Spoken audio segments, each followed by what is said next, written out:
So one day, I came home from work and I found these letters on my bed.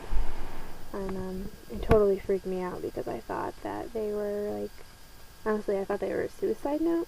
And no one was home, and I was all like, holy shit, what is this? But it turns out they were just letters from my attic. This one's 14. To know that Dad had such a good friend as yourself, and to say that we appreciate your efforts to make things right and run smoothly, would be to put it very mild. You sure did your bit, and then some. I honestly think, as I believe I told you last year, that you are the only one in the world that would have done as much for our dad as, well, anyone.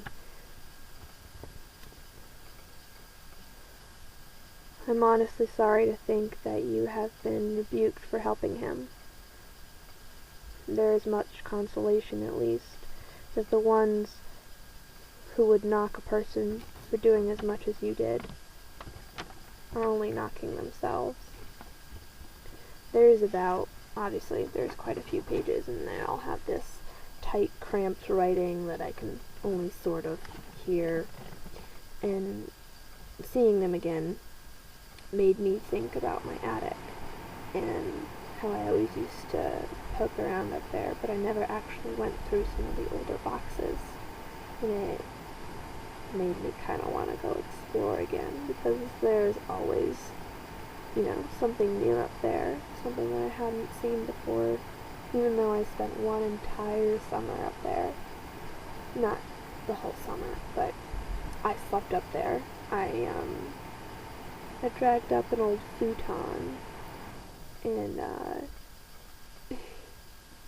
I would spend the night up there because I liked how it smelled and how I could just pile things around me, like my little knickknacks, and the things from the house that I really liked. I remember I took a telephone up there one time, like one of those old ones that you have to spin.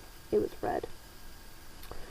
And there's just all these old things, and some of them are from us, and some of them are from the people who lived here before us, but regardless, it's all very interesting. This is a dollhouse that my grandfather made my sister. It always made me super jealous that he had made it for her and not for me. I mean, I got to play with it vicariously, obviously, due to the sibling rule, but it wasn't for me.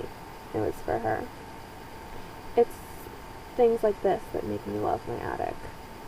Things that feel like the past, and that look like the past, and that feel like my grandfather, and like the rest of my family. I feel like people don't put detail into their work anymore.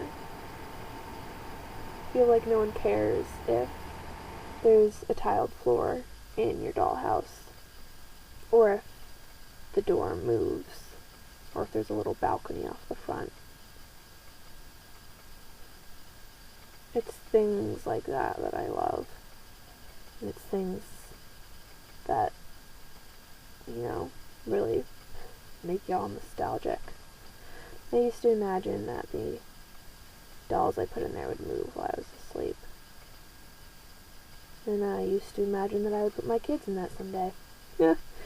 And then I found a trunk, and I was like, oh, hi, trunk, what up, what up? And it was all, you can find knowledge in through a gate. And it was all, college applications accepted here. Oh my god. It was all, we want you. All Uncle Sam like. It was all STFU college paper. But, in the end, it won me over. I'm gonna go apply for college now, to be honest. And, I don't know, it was just, there was all these guys with slicked back hair, and they were all, I'm doing college things, and you should do what I'm doing, because it'll make you smart.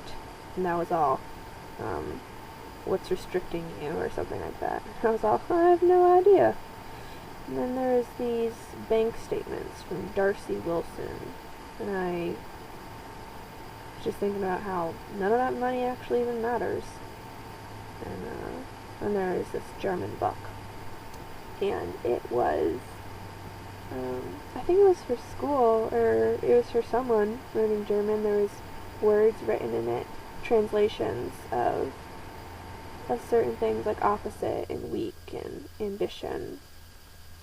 And then I found Darcy Wilson's senior photo, and I imagine that right after it was taken, like a year or two, she got married and started having kids. And I imagine that all her friends said that she had beautiful blue eyes, and that it didn't matter that her teeth were crooked, that she was beautiful anyway. And I imagine that she was always looking for this picture. And then I found her diploma. And she's dead, and her diploma's still in my house. That's how much that means. Madame Bovary took Rodolphin's arm again. Yes, he went on, as though to himself. I've missed a lot, always being alone. I have felt that, she answered. That is why I am fondest of poetry, he said. I find it more tender than prose, and far more affecting. Say something, Charles implored her. Speak to us, Emma. It's me, your Charles, who loves you. Don't you know me? Look, here's your little girl. Give her a kiss. It's probably my favorite thing that I had found. It was a book with all black and white photos, and it made me think about all the places that I really want to go, about the people I want to meet. And was it really raining? And did they even have the buddy system back then? And remember how cops didn't always used to be the bad guy? We actually put some trust in them. And How to be a woman. About a lot of stuff. And then I found a northern yearbook. And I was all, I know you. So I don't know anyone who went to Northern. But it was cool to look at. And it's boxes like this that make me love my attic. And make me think about all the places that I want to go. And how it really does matter.